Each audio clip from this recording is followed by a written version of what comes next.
History is not what you were taught in school. It is the version of events the winners agreed upon. But what if I told you that in 1804, Thomas Jefferson didn't just send Lewis and Clark to find a path to the Pacific? What if their true mission was to hide something so dangerous it could have collapsed the young American Republic? For 220 years, a lead-lined box has moved through the shadows of the Appalachian Trail. Today, we finally opened it. This is the story of the silent founding father, the man erased from every textbook, and the secret he died to protect. Part 1. The Shadow of 1776. The air in Philadelphia during the summer of 1776 was thick with more than just humidity.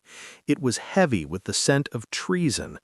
While Benjamin Franklin and Thomas Jefferson debated the wording of the Declaration, a third, silent figure sat in the corner of the room. His name was Elias Thorne.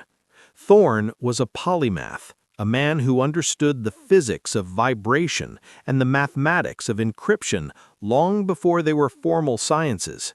He was the man the founders turned to when they needed to communicate in total secrecy. The discovery of the resonance.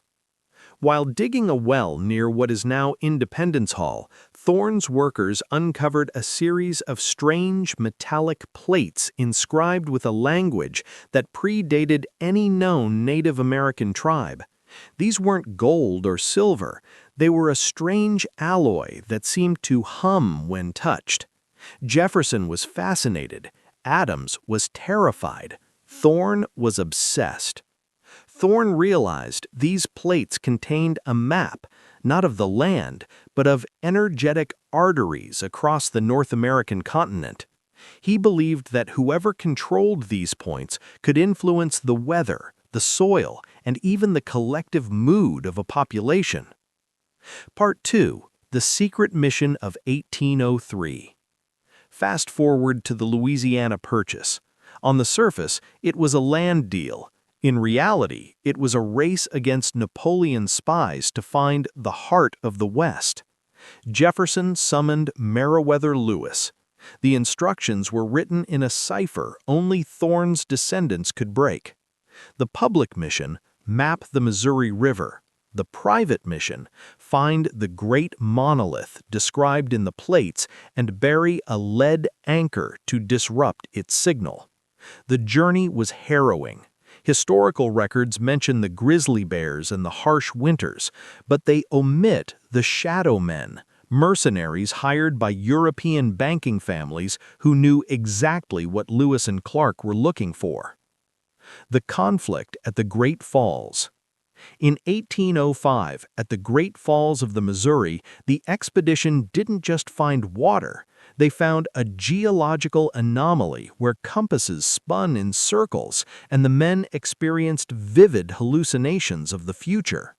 Lewis wrote 2 journals. One was sent to Congress. The other, the Obsidian Journal, was hand-delivered to a secret society in Virginia. This journal contained the coordinates of the anchor. Part 3. The Cold War Connection. During the height of the Cuban Missile Crisis, a young geologist working for the USGS, U.S. Geological Survey, noticed a strange seismic pattern originating from a remote part of the Rocky Mountains. It wasn't an earthquake, it was a rhythmic pulse, exactly 1.5 beats per minute. The CIA immediately classified the findings under a project code named Ghost Architect. They realized that the lead anchor Lewis and Clark had buried wasn't just a hunk of metal, it was a primitive but effective dampening field designed to keep the monolith dormant. But the anchor was failing. Part 4. The Modern Revelation. In 2024, a group of urban explorers in the Montana wilderness stumbled upon a cave system that shouldn't exist. Inside, they found a preserved uniform from the 1st U.S. Infantry and a digital tablet that looked brand new but was dated back to the 1990s. This is where the story turns from history to a pulse-pounding thriller. We follow Dr. Sarah Thorne, a direct descendant of Elias, as she is hunted by a private military corporation. The astonishing truth. The monolith isn't an alien artifact, it's a natural planetary crystal that stores information. The founders didn't hide it to keep power. They hid it because they realized humanity wasn't ready to see the full map of time. Elias Thorne's final letter, hidden behind a brick in the basement of a Boston tavern, revealed the ultimate secret. Liberty is not a gift from government, it is a frequency. If they tune the frequency, they own the soul. Part 5. The Silent Founding Father, 1777 to 1781. A bitterly cold night in Philadelphia. Elias Thorne sits in his lab. The metal plates in front of him emit a strange blue light. Benjamin Franklin knocks on Thorne's door. Franklin was a scientist himself, but what Thorne discovered was beyond Franklin's imagination. Thorne told Franklin, "Ben, the British are not attacking us for taxes or tea. They know what lies beneath this ground. King George's spies are looking for the resonance, or vibration." It is not written in the pages of history, but the real purpose of the Battle of Brandywine in 1777 was to protect a special mine located 10 miles west of Philadelphia. Thorne had installed the device there that was rendering the British compass useless. Using this technology, Washington was able to overcome the harsh winter of Forge Valley, an invisible warmth that came only from Thorne's device. But it came at a high price. Thorne realized that this power had an effect on the human brain. It could make people extremely patriotic, but also extremely insane. Thorne wrote in his diary, "If America were built on this power, it would be the most powerful nation in the world, but its citizens would never have true mental freedom." Part 6. Lewis and Clark's 12 Frightening Days, 1805. June 1805, Lewis stopped in front of the Great Waterfall in Montana. In his official diary, he wrote about the beauty of the waterfall, but in his personal Obsidian journal, he wrote something else. They were missing for 12 days. Their guide, Sacagawea, screamed one night because she could hear a humming sound coming from underground. Clark wrote in his journal, "Our men are having strange dreams. They see cities with glass buildings and horseless carriages. I myself saw a huge iron bird flying through the sky," a reference to modern airplanes. Lewis realized that they were in a place where time was not fixed. When they buried the lead anchor that Thorne had given them deep into the ground, the entire area shook. At that moment, Lewis saw before his eyes the American Civil War and the future devastation. He realized that if this power fell into the wrong hands, the world would be destroyed. So he returned, isolated himself, and died mysteriously. Although it was officially called suicide, was it really so? Part 7. Project Ghost Architect and the Kennedy Assassination, 1963. The story becomes even more mysterious as it moves into the 1960s. President John F. Kennedy, JFK, discovers the secret Lewis and Clark journal. He wants to use this secret technology for space exploration. In early November 1963, Kennedy told a close friend, "We are not alone on this planet, and our history is deeper than we have been told." He was assassinated in Dallas just days later. Conspiracy theories suggest that this was not a political assassination. It was the work of the Keepers, a secret group that has been guarding Elias Thorne's discovery since 1776. They do not want any president to gain control of this resonance. Part 8. Modern Context. The Final Signal. 2024 to 2026. Under present-day Denver International Airport or in the deep forests of the Appalachian Trail, sensors are still giving unusual readings. Sarah Thorne, a descendant of Elias Thorne, is now a quantum physicist. She receives an email that was supposed to be sent in 1806 but arrived on the server in 2024. The email was coded. After decoding, it turned out to be written by Lewis. It read, "When fire falls from the sky and man cannot recognize his own voice," a hint of AI and fake news, "then lift the lead anchor. Let the earth breathe again." In December 2025, a huge hole forms in a swamp in Louisiana. From there emerges the missing Great Seal. This is not a seal, it is a biometric key. Sarah is now on the run. On one side is the U.S. Special Forces Black Ops team, who want to rule the world with this power.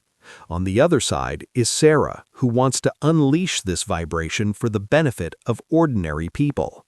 Part 9. The Ghost Email. October 2024. On a rainy night in 2024, Sarah Thorne was sitting in her MIT lab analyzing quantum entanglement data when a notification popped up on her monitor. The email came from a domain that no longer exists on the current internet, at expedition.lewis.gov. The subject line of the email was just 3 words: "The anchor is bleeding." When Sarah opened the email, she found no text, just an audio file. As she clicked the play button, a strange mechanical noise came out, accompanied by the sound of horse hooves and the sound of wind blowing. Then a male voice, heavy and tired. "Sarah, if you're listening, you'll know that time no longer moves in a straight line. What we buried in 1806 is now awakening. They call it technology, but it's really consciousness. What lies beneath those Rocky Mountains in Montana will change the fate of America. As a descendant of Elias, only your DNA can open that door. Run, Sarah, because the keepers are knocking on your door." At that moment, the power in Sarah's lab went out. Outside the window, she saw 3 black SUVs parked silently. No logos, no license plates.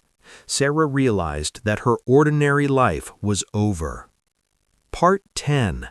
The Hidden Room of Valley Forge, 1777 to present.